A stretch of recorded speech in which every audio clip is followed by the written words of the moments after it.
السلام عليكم ورحمة الله وبركاته حبايبنا طلاب الصف الثالث الإعدادي في كل مكان. معكم مستر أحمد التهامي، وبإذن الله هنقدم مع بعض شرح الدرس الأخير في منهج الترم الثاني، التنظيم الهرموني في جسم الإنسان. بسم الله توكلنا على الله، ولا حول ولا قوة إلا بالله. صلى على النبي.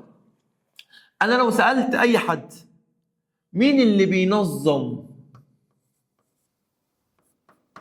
وينسق العمليات الحيوية اللي موجودة في جسمي، أكيد طبعا هتقول لي المخ، أو هتقول لي يا مستر الجهاز العصبي بقيادة المخ.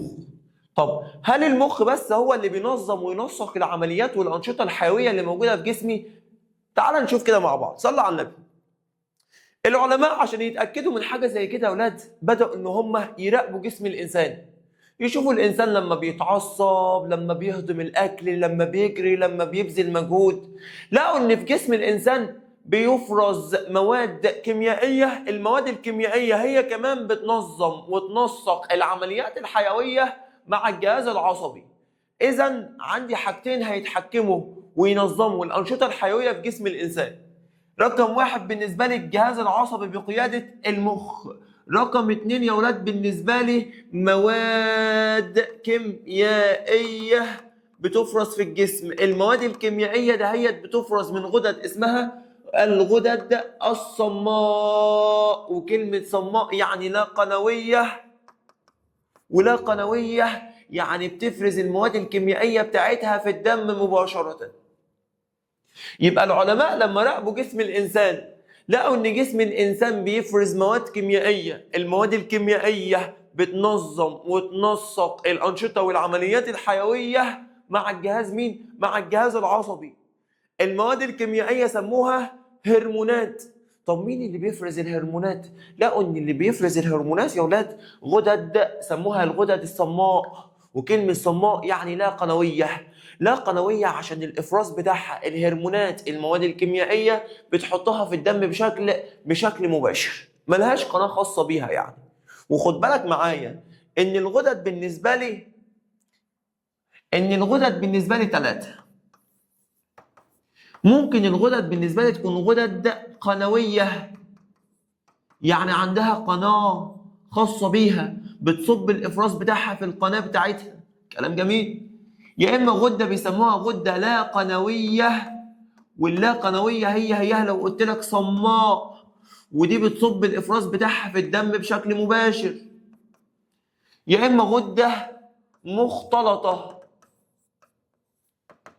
ومختلطة هنا يعني قنوية ولا قنوية. كلامي كله على الغدد الصماء اللي هتفرز المواد الكيميائية اللي احنا سميناها هرمونات في الدم بشكل مباشر. يبقى حبايب قلب الشطار، كل اللي احنا قلناه ان احنا عندنا اتنين بينظموا وينسقوا العمليات الحيوية اللي موجودة في جسم الانسان. رقم واحد الجهاز العصبي بقيادة المخ. رقم اتنين المواد الكيميائية اللي احنا سميناها هرمونات، اللي مين هيفرزها يا ولاد؟ الغدد الصماء. كلام جميل جدا.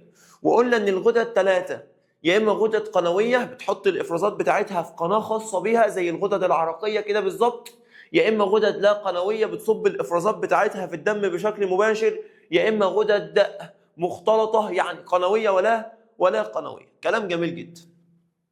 طيب يبقى يا اولاد عندي حاجه اسمها الهرمونات هتساعد الغدد الصماء في تنظيم وتنسيق العمليات الحيويه. كلام جميل جدا. يبقى انا عندي اللي بينظم وينسق رقم واحد بالنسبه لي الجهاز العصبي. رقم اتنين يا اولاد المواد الكيميائيه اللي احنا قلنا عليها هرمونات. يبقى الهرمونات مع الجهاز العصبي الاثنين هينظموا وينسقوا العمليات الحيويه جنبا الى جنب. كلام جميل جدا. يبقى الهرمونات بالنسبه لي عباره عن مواد كيميائيه تنظم وتنسق معظم الانشطه والوظائف الحيويه، طبعا مع مين يا اولاد؟ مع الجهاز العصبي. طب سميناها الغدد الصماء طبعا يا اولاد، وكلمه صماء يعني لا قنويه عشان بتصب الافرازات بتاعتها فين يا اولاد؟ في مجرى الدم بشكل مباشر. صلى على النبي. لو بصيت معايا كده على الغده الصماء، الغده الصماء يا اولاد تبدا تفرز الافراز بتاعها اللي هو الهرمونات في مجرى الدم بشكل مباشر. طب هل الهرمون هيأثر على كل خلايا الجسم ولا هيأثر على خلايا معينة؟ أكيد طبعا هيأثر على خلايا معينة، الخلايا دي سموها الخلايا المستهدفة، الخلايا اللي يا ولاد المستهدفة. طب ليه الغدد الصماء حطت الإفراز بتاعها في الدم؟ اشمعنى؟ قال لي عشان الخلايا المستهدفة، يعني الخلايا اللي هيأثر فيها الهرمون بتكون بعيدة عن الغدد اللي يا ولاد؟ عن الغدد الصماء. يبقى يا ولاد الدم هو المجرى الوحيد للهرمونات طبعا عشان الخلايا المستهدفة بتكون بعيدا عن ايه؟ عن الغدد الصماء. طبعا الخلايا المستهدفة يا ولاد فاهمين ان دي الخلايا اللي هيأثر فيها مين؟ الهرمون. كلام جميل جدا. طب ازاي الهرمون بيعرف هو هيأثر في انهي خلايا؟ او ازاي الهرمون بيتعرف على الخلايا المستهدفة؟ الخلايا المستهدفة يا ولاد بيكون عليها حاجة بيسموها مستقبلات. مستقبلات. المستقبلات ديت اول ما بتشوف الهرمون تجيبه على طول. عارف عامل زي ايه؟ لو واحد مثلا مسافر دولة وفي حد هيستقبله في المطار، الحد ده بيكون معاه مثلا لوحة مكتوب عليها اسمه، صح؟ اول ما يشوف اسمه يجري عليه. نفس النظام، المستقبلات اللي بتبقى موجودة على الخلايا المستهدفة بتكون عارفة الهرمون، فاول ما تشوف الهرمون تجيبه على طول وتلزق فيه. فالهرمون بيأثر على الخلايا المستهدفة بس. كلام جميل جدا. طيب الغدد اللي موجوده في جسمي، اهم الغدد اللي موجوده في جسمي يا اولاد عندي 5 غدد مهمين جدا. رقم 1 الغده النخاميه. رقم 2 الغده الدرقيه، غده البنكرياس، الغدتان الكظريتان، والغدد التناسليه اللي هي غدتا المبيض وغدتا الخصيه. تعالوا نشوفهم كده في الجسم. طبعا بيبقى موجود عندي اسفل المخ طبعا هنا الغده النخاميه، عندي على جانبي القصبة الهوائية أسفل الحنجرة موجود الغدة الدرقية، عندي غدتان قذريتان في كل كلية من الكليتين. كلام جميل جدا. عندي غدة البنكرياس، عندي غدة الخصية في الذكر وغدة المبيض فين؟ في الأنثى. كلام جميل جدا. صلى على النبي. قال لي الغدد الصماء اللي موجودة في جسمي بتفرز حوالي 50 هرمون، بس الهرمونات اللي بتتفرز بكميات محدودة، ما ينفعش لا تزيد ولا تقل. طب فرضا مثلا ان الكميات دهيت زادت او قلت. لو زادت الهرمونات او قلت بتسبب خلل يا ولاد، يعني بتسبب مشكلة، والخلل دهوت بيسبب مرض، والمرض بيكون له اعراض. على حسب بقى الغدة الصماء هنعرف الخلل اللي هيحصل والاعراض بتاعته. كلام جميل جدا. تعال نبدأ في أول غدة عندنا يا ولاد، ألا وهي الغدة النخامية. صلى على النبي. قال لي بالنسبة لي الغدة النخامية يا ولاد في حجم حبة الحمص، وبتتكون من فصين وموجودة أسفل المخ. الغدة النخامية يا ولاد يطلق عليها سيدة الغدد الصماء عشان بتفرز هرمونات بتنظم باقي الغدد. افتكر معايا كده كريستيانو رونالدو سيد كرة القدم، صح؟ رقمه كام؟ 7. الغدة النخامية بتفرز 7 هرمونات وهي سيدة الغدد الصماء. تعال معايا واحدة واحدة. صلى على النبي.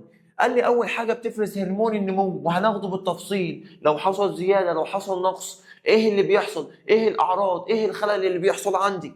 الهرمون المنشط للغدة الدرقية، الهرمون المنشط للغدتان القذريتان، عندي الهرمون المنشط للغدد الثديية لإفراز اللبن. على فكرة الهرمون ده هو المسؤول عن إفراز اللبن. كلام جميل. اسمه البرولاكتين يا ولاد، البرولاكتين. كلام جميل جدا. عندي الهرمون المنشط للغدد التناسلية، عندي الهرمون المنظم لكمية الماء، والهرمون الميسر لعملية الولادة. يبقى افتكر يا معالي الباشا زي ما كريستيانو رونالدو هو ملك اللعبة، الغدة النخامية هي سيدة وملكة الغدد الصماء. اشمعنى؟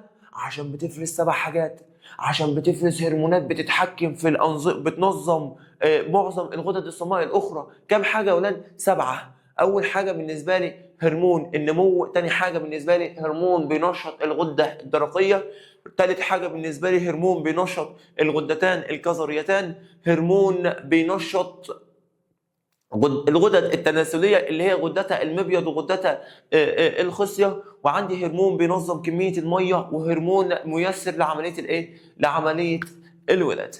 كلام جميل جدا. تعالى بقى نبدا في هرمون النمو بالتفصيل. صلى على النبي. قال لي هرمون النمو ده مسؤول عن النمو العام. عين اعضاء، عضلات، عظام اعضاء الجسم المختلفه. يبقى هرمون النمو هو اللي بيتحكم في النمو العام للجسم، سواء عضلات، سواء عظام، سواء اعضاء مختلفه. كلام جميل جدا. طيب لذا فهو يحدد الطول الذي يصل اليه الطفل بعد مرحله البلوغ. واحده واحده مع بعض يا اولاد، صلوا على النبي. كل اللي احنا قلناه ان هرمون النمو هو المسؤول عن النمو العام، سواء للعظام او للعضلات او للاعضاء المختلفه. كلام جميل جدا.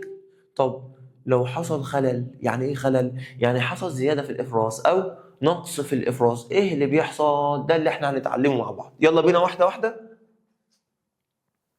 طب الخلل اللي بيحصل في افراز هرمون النمو للغده النخاميه في مرحله الطفوله. الخلل زي ما اتعلمنا اما زياده اما نقصان. لو زياده يا اولاد يحصل عملاقه او يصاب الشخص بمرض العملاقه، لو نقص يصاب الشخص بمرض القزامه. يبقى لو حصل نقص في افراز هرمون النمو، لو حصل نقص في افراز هرمون النمو اثناء الطفوله يصبح الشخص قزم. طب لو زياده يصبح الشخص يصبح الشخص عملاق او يصاب الشخص بمرض العملاقه. تمام؟ طب بالنسبة لمرض العملاقة بيحصل نمو مستمر في عظام الأطراف، نمو مستمر في عظام الأطراف، نلاقي الشخص معدي المترين.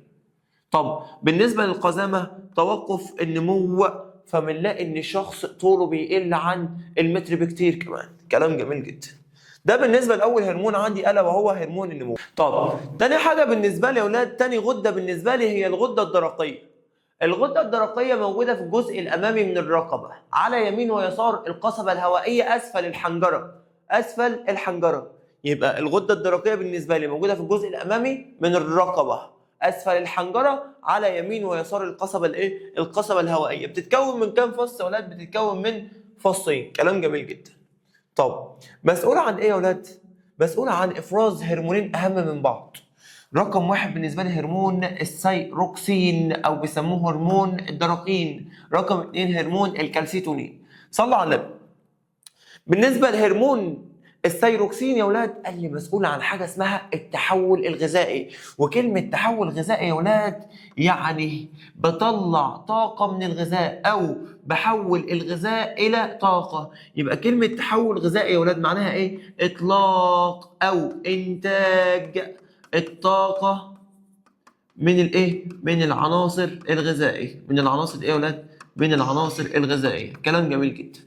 يبقى هرمون الثايروكسين او بيسموه هرمون الدرقين نسبة الى الغدة الدرقية وظيفته اطلاق او انتاج الطاقة من من المواد الغذائية. كلام جميل جدا. اما الكالسيتونين من اسمه بيتحكم في مستوى الكالسيوم بيتحكم بمستوى الكالسيوم في الدم. طب صلوا على النبي. هرمون الدرقين دهوت يا ولاد عشان يتكون لازم له عنصر اسمه عنصر اليود يا ولاد.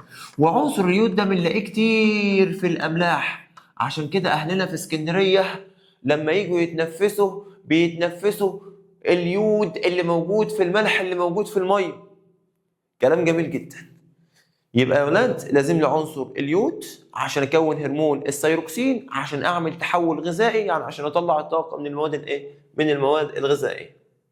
طيب عشان كده بيقول لك اهو ضروره احتواء طعام الانسان على عنصر اليود عشان طبعا بيخش في تركيب هرمون هرمون الثايروكسين. طب لو حصل خلل، يعني ايه خلل؟ يا اما زياده في الافراز يا اما نقص في الافراز. ايه اللي بيحصل يا اولاد؟ ايه اللي بيحصل؟ بيحصل مرض، لان احنا قلنا قبل كده ان الخلل بيسبب حدوث مرض والمرض له اعراض. طب لو زياده مرض، لو نقص مرض. لو زياده قال لي بيسبب جويتر اسمه جويتر جحوظي، ولو نقص بيسبب جويتر اسمه جويتر بسيط. كلمه جويتر يا اولاد يعني تضخم.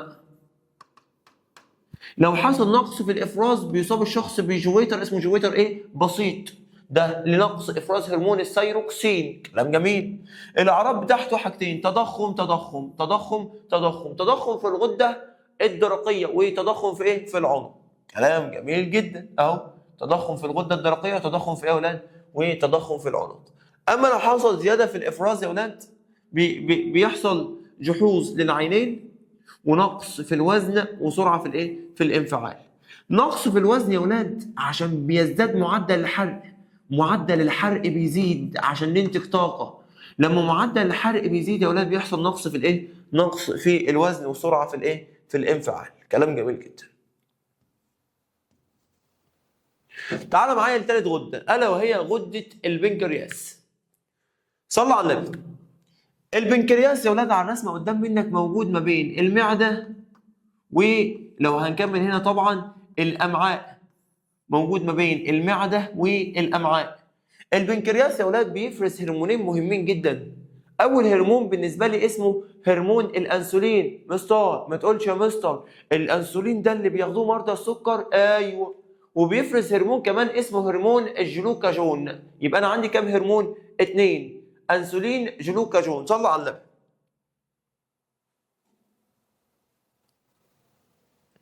بالنسبه لهرمون الانسولين ايه وظيفته؟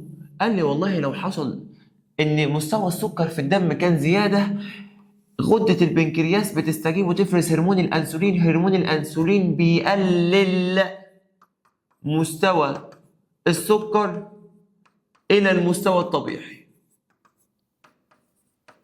بيقلل مستوى السكر يا ولد اللي موجود في الدم الى المستوى الايه؟ الطبيعي. طب ازاي؟ قال لي عن طريق حاجتين.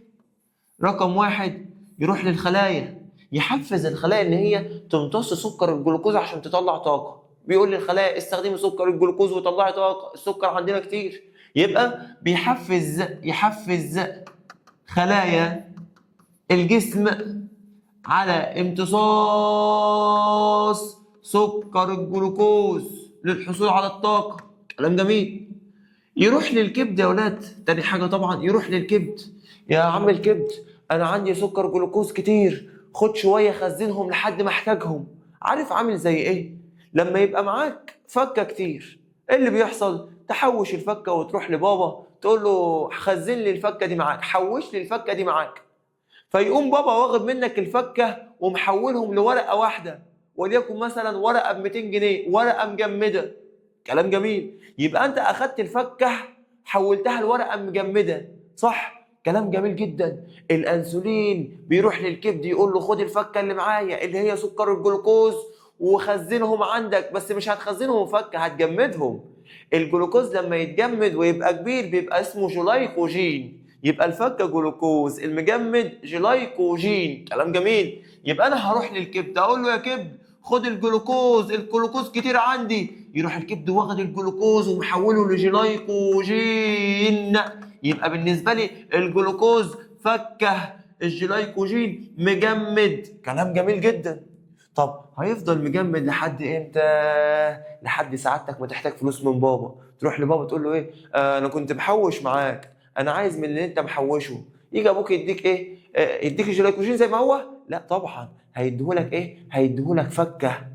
فساعتها يا اولاد الجسم هيفرز او البنكرياس هيفرز هرمون كمان الا وهو الجلوكاجون. الجلوكاجون ده هيتفرز امتى؟ فرضا مثلا سعادتك صايم وما اكلتش، فعايز طاقه، فبالتالي عايز سكر جلوكوز. تجيب سكر الجلوكوز منين؟ انا كنت مخزن جلايكوجين في الكبد والعضلات. اروح للكبد مثلا، يا كبد انا كنت مخزن عندك شويه سكر جلوكوز في صوره جلايكوجين، ارجع فك الجلايكوجين تاني، فك المجمد تاني واديني فكه، اديني سكر ايه؟ اديني سكر جلوكوز. يبقى الجلايكوجين يا اولاد لما سعادتك تكون صايم وما بتاكلش، ساعتها البنكرياس هيستجيب ويفرز الجلوكاجون. الجلوكاجون يعمل على زياده مستوى السكر للمستوى الطبيعي. الى المستوى الايه يا ولاد؟ الى المستوى الطبيعي. كلام جميل جدا. طب ازاي يروح للكبد يا عم؟ يا كبد انا كنت مخزن عندك سكر جلوكوز في صوره جلايكوجين، ارجع حول الجلايكوجين الى سكر جلوكوز عشان انا محتاجه. عشان انا محتاج ايه؟ عشان انا محتاج طاقه. كلام جميل جدا. يبقى عندي يا اولاد هرمونين، هرمون الانسولين وهرمون الجلوكاجون. انسولين يقلل، جلوكاجون يزود. طب اللي هيقلل ازاي؟ يروح لخلايا الجسم، خلايا الجسم عندي جلوكوز كتير امتصيه وحوليه لطاقه، او يروح للكبد، يا عم الكبد عندي سكر جلوكوز كتير خده وخزنه في صوره جلايكوجين لحد ما احتاجه. طب مستوى السكر راجع للمستوى الطبيعي، كلام جميل جدا. طب لو في يوم صايم مستوى السكر قليل، طب مين اللي هيطلع للمستوى الطبيعي؟ اكيد طبعا هرمون كمان، الا وهو هرمون الجلوكاجون. اروح للكبد، يا كبد انا كنت مخزن عندك شويه سكر جلوكوز في صوره جلايكوجين، ارجع حول الجلايكوجين الى سكر جلوكوز ثاني، ارجع حول المجمد الى فكه ثاني. كلام جميل جدا. وبالتالي يا اولاد كده سكر الجلوكوز هيكون متاح لخلايا الايه؟ لخلايا الجسم عشان اجيب منه ايه؟ عشان اجيب منه طاقه. كلام جميل جدا. يبقى حبايب قلب الشطار، مستوى السكر طبعا لازم يكون في المستوى الطبيعي. طب لو حصل زياده البنكرياس يفرز مين؟ انسولين. طب الانسولين عشان يقلل يروح لخلايا الجسم عشان تمتص سكر الجلوكوز، ويروح للكبد عشان يخزن الجلوكوز في صوره جلايكوجين. الجلوكوز كان بالنسبه لي فكه، والجلايكوجين مجمد يا معالي الباشا. تمام؟ مستوى السكر يرجع للمستوى الطبيعي. طب لو قال على طول البنكرياس يفرز جلوكاجون عشان يزود، يروح للكبد، يا عم الكبد انا كنت مخزن عندك شويه سكر جلوكوز في صوره جلايكوجين، ارجع فك يا معلم، ارجع حول الجلايكوجين الى سكر ايه؟ الى سكر جلوكوز، لحد ما مستوى السكر يزيد للمستوى الايه يا اولاد؟ للمستوى الطبيعي تاني. كلام جميل جدا. عندي كام سؤال كده محترمين. بيقول البنكرياس غده مزدوجه. مزدوجه يا اولاد عشان بتفرز هرمونين، وكل واحد وظيفته مضاده لوظيفه الاخر. انسولين يقلل، جلوكاجون يزود، يبقى عشان بيفرز هرمونين كلاهما وظيفته مضاده لوظيفه الايه؟ الاخر، او معاكسه لوظيفه الاخر. طبعا غده البنكرياس يا اولاد غده لا قنويه وقنويه، غده مختلطه. اكيد طبعا لا قنويه يعني صماء عشان بتفرز هرمونات جلوكاجون وانسولين. طب قنويه قال ان البنكرياس بيفرز حاجه اسمها العصاره الهاضمه، اللي هي العصاره بتاعته، يعني العصاره البنكرياسيه فين يا اولاد؟ في قناه الاثنى عشر، وده بيساهم في هضم الايه؟ الطعام. يبقى قنويه حبايبي عشان بيفرز العصاره الهاضمه بتاعته او البنكرياسيه في الاثنى عشر، وده بيساهم في هضم الايه؟ بيساهم في هضم الطعام. كلام جميل جدا. الاثنى عشر على طول اللي بعد المعده يا اولاد، اللي هتودي للامعاء على طول. تعالوا نحل السؤال المحترم ده مع بعض. بيقول لي الشكل المقابل يوضح التغيرات الحديثه لتركيز سكر الجلوكوز في الدم اثناء فترات الراحه واداء تمرين رياضي خفيف. كلام جميل جدا. لاحد الافراد ما التغير الحادث والذي ادى الى تغير مستوى السكر الجلوكوز في الدم في الفتره اكس وفي الفتره واي؟ صلوا على النبي. مستوى السكر لقيت ان النسبه بتاعته قلت. طالما قلت يا ولاد يبقى ايه اللي هيحصل؟ اكيد طبعا البنكرياس هيستجيب ويفرز مين يا ولاد؟ يفرز الجلوكاجون.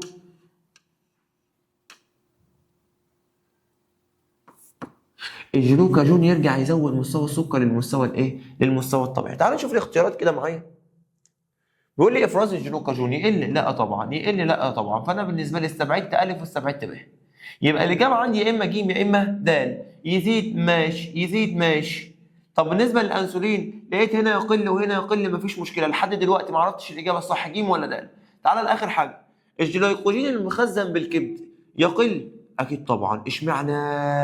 لاني لما افرز جلوكاجون هيروح للكبد ويقول لي يا كبد انا كنت مخزن عندك سكر جلوكوز في صوره جلايكوجين، فارجع حول الجلايكوجين الى سكر جلوكوز تاني عشان انا محتاج طاقه. تمام؟ يبقى الجلايكوجين ايه اللي هيحصل له؟ هيقل. اشمعنى؟ عشان هيتحول لسكر ايه؟ لسكر جلوكوز. كلام جميل جدا. يبقى الاجابه معايا مين طبعا يا اولاد؟ يبقى الاجابه معايا ج. طيب صلى على النبي. تعال نشوف مظاهر الخلل. احنا قلنا من شويه يا اولاد ان الخلل هيؤدي الى حدوث مرض او هيسبب مرض، والمرض له اعراض. تعال نشوف المرض الناتج عن حدوث خلل في غده البنكرياس. المرض ده يا اولاد الا وهو مرض البول السكري، وده ناتج عن نقص افراز هرمون الانسولين في الدم. يا اولاد الانسولين بيقلل. كلام جميل. طب لو الانسولين فيه نقص هل سكر الجلوكوز هيقل في الدم؟ لا، فسكر الجلوكوز هيزيد وهيخرج مع البول. بيسموا المرض دهوت بمرض البول الايه؟ البول السكري. كلام جميل جدا. تمام؟ يبقى مرض البول السكري بيحدث نتيجه نقص افراز هرمون الانسولين. يبقى البول السكري عباره عن حاله مرضيه تحدث نتيجه ايه؟ نقص افراز هرمون الانسولين. طب الانسولين كان بيقلل، طب لو الانسولين مش موجود مفيش حاجه هتقلل، فمستوى السكر في الدم هيزيد يا اولاد وهيخرج مع البول، عشان كده بيسموه مرض البول الايه؟ السكري. طبعا السبب بتاعه طبعا نقص افراز هرمون مين؟ الانسولين. خد بالك الانسولين لما كان بيتفرز كان بيخلي الخلايا تمتص السكر وتستفيد منه، ويروح للكبد يخلي الكبد يخزن السكر والجلوكوز في صوره ايه؟ جلايكوجين. طبعا الانسولين مش موجود يبقى نسبه مستوى السكر هتزيد طبعا. طب الاعراض بتاعته العطش المستمر وتعدد مرات الايه يا اولاد؟ تعدد مرات التبول. صلوا على النبي. تعالى للغده اللي بعد كده الا وهي الغدتان الكظريتان. المكان بتاعهم يا اولاد كل غده كظريه بتكون فوق كليه من الكليتين، يبقى انا عندي غدتان كظريتان فوق كل كليه من الكليتين. كلام جميل. يبقى كل كليه فوق منها كام غده؟ غده واحده كظريه، يبقى غدتان فوق الكليتين. كلام جميل جدا. طب وظيفتها افراز هرمون اسمه الادرينالين او اسمه هرمون الطوارئ. هرمون الادرينالين يا اولاد او اسمه هرمون الايه؟ الطوارئ. هرمون الادرينالين ده بيحفز اعضاء الجسم على الاستجابه في المواقف الصعبه يا اولاد.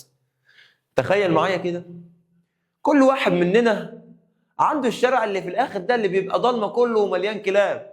كلام جميل جدا. طب تخيل معايا كده وانت ماشي في الشارع الضلمه ده وسرحان جامد، مره واحده وانت بتحط رجليك هوبا دوست على كلب. ايه اللي بيحصل؟ تلاقي نفسك على طول قلبت جاري زبيل، الله اكبر عليك، تلاقي نفسك امبابي، تلاقي نفسك في اخر الشارع على اساس ان انت سريع يعني، وانت اصلا في الايام العاديه بتمشي بالعافيه. ايه اللي حصل يا اولاد؟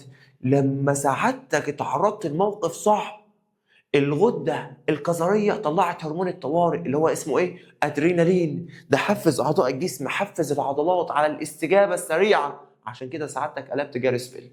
كلام جميل جدا. بس في ناس شاطره ومحترمه هتقول يا مستر عشان الغده الكظريه تشتغل لازم الغده النخاميه تفرز هرمون ينشط الغده الكظريه، بعد كده الغده الكظريه تفرز هرمون الادرينالين الذي يحفز على الاستجابه في المواقف الصعبه زي الخوف والغضب والانفعال. تمام؟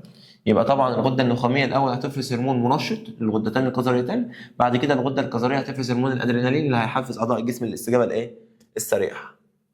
كلام جميل جدا. طب تعالى نحل السؤال المحترم ده مع بعض. بيقول لي في حالات الانفعال يتحول الجلايكوجين الى سكر جلوكوز. كلام جميل جدا. طيب اي مما يعبر عن الهرمونات التي يتم افرازها اثناء حالات الانفعال؟ كلام جميل. طب اللي هيحول الجلايكوجين الى جلوكوز يا اولاد هرمون الجلوكاجون. كلام جميل جدا. وطالما انفعال او غضب يبقى اكيد طبعا انا هفرز هرمون اسمه هرمون الادرينالين. يبقى فيه هرمونين نسبتهم هتزيد، الادرينالين والجلوكاجون. تعال نشوف كده، الادرينالين يزيد، ادرينالين يزيد، ادرينالين ما يزيدش، يبقى انا هستبعد ج وهستبعد د، يبقى الاجابه عندي يا اما الف يا اما ب. كلام جميل. طب الجلوكاجون هنا مش هيزيد، لا طبعا الجلوكاجون هيزيد، يبقى اكيد طبعا الاجابه معايا مين؟ الاجابه معايا بقى.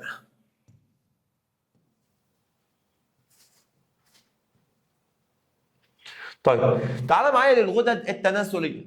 الغدد التناسليه يا اولاد لو مذكر يبقى غدة الخصيه، ولو مؤنث يبقى غدة المبيض. تعالى مع بعض واحده واحده. صلى على النبي.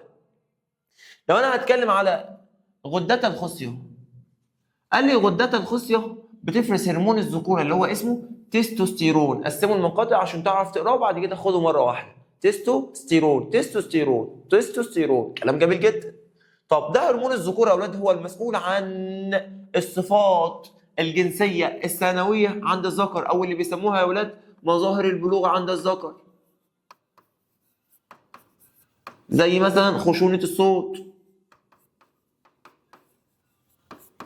كلام جميل جدا. طيب صلوا على النبي يا اولاد. في حاجه يا اولاد اسمها الاحبال الصوتيه عندي، دي اللي لما تهتز بتطلع صوت. كلام جميل. الاحبال الصوتيه عند الرجل بتكون طويله، فلما تهتز الاحبال الصوتيه الطويله بتصدر صوت غليظ. يبقى الاحبال الصوتيه عند الرجل بتكون طويله، فلما تهتز بتطلع صوت ايه؟ صوت غليظ يا ولاد او صوت تخين زي ما بيقولوا. كلام جميل جدا. اما الانثى بتكون الاحبال الصوتيه عندها مالها يا ولاد؟ قصيره، عشان كده الصوت بتاعها بيكون حاد ومسرسع. كلام جميل جدا.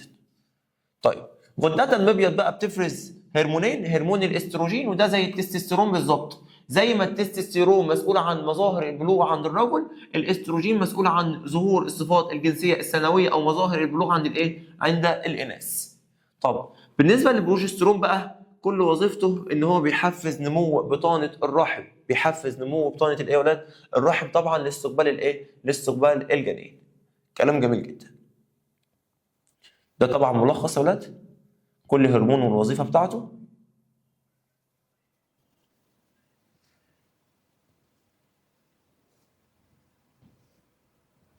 اخر حاجه معايا يا ولاد،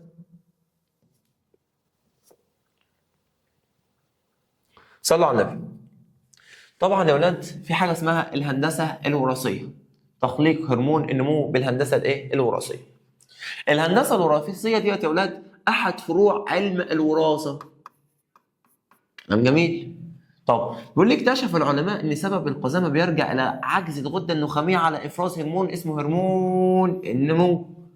طب العلاج؟ واحده واحده. قال لي وفي تجربه لعلاج الاطفال تم حقنهم بهرمون النمو. طب هرمون النمو ده هتجيبه منين؟ من جثث الاطفال، من جثث الاشخاص حديث الوفاه. اول ما حد يموت يروحوا يستخلصوا منه هرمون النمو ويروحوا يحقنوه للشخص المصاب بالقزامه. لقوا ان الشخص دهوت يا اولاد بدا يستجيب وبدا ينمو بشكل طبيعي جدا. تمام؟ يبقى العلاج هنا ايه؟ ان احنا هنجيب هرمون النمو من مين؟ من الاشخاص حديث الوفاه. كلام جميل جدا. طيب بس يا ولاد هل النسبه هتكون كافيه؟ قال لي لا طبعا النسبه هتكون ضئيله جدا، عشان كده بداوا ان هم يدوروا عن مصدر اخر لهرمون الايه؟ النمو عشان يعالجوا مرض القزام. كلام جميل جدا.